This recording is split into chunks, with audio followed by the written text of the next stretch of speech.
what I like to tell writers that I've never pitched with before is don't think of it as anything other than a conversation.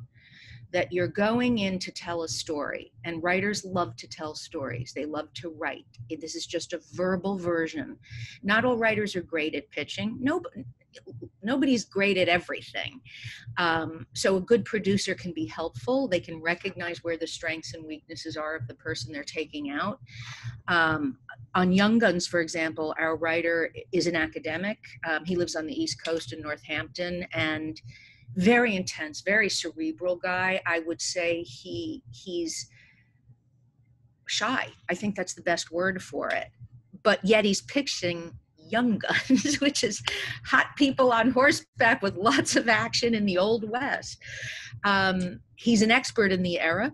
So, and he's written a number of books about, Billy the Kid and all of that stuff and settling the Old West. And so it's really very much a give and take, and you do not go out and pitch until you're ready, until the writer feels that he or she has the confidence, that they're ready to go. But it isn't about being on camera. It isn't about saying lines. It's about really focusing on the narrative. This is the story I want to tell, and this is how I see it. And if the producer has done the job correctly, that's all the writer has to focus on, because all the other questions were answered in the lead up to the pitch. Otherwise, you wouldn't bring the pitch to that particular entity. Do you want to do a Western? You don't want to take a Western pitch out if the buyer goes, we're not doing period. No way. Why would you bring, you don't want to set your writer up for failure. So yeah, a lot of that is the research and the work leading up to all the legwork leading up to the actual pitch. That's my favorite part, is getting in the room. That's what they call pitching, is getting in the room.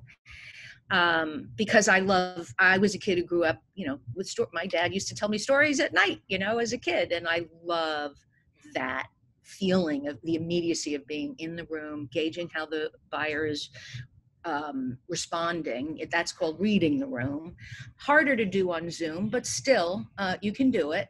And you can often kind of vibe off of their response. If you see that their foot is tapping and that means they're getting bored, and so you can cue the writer. Yeah.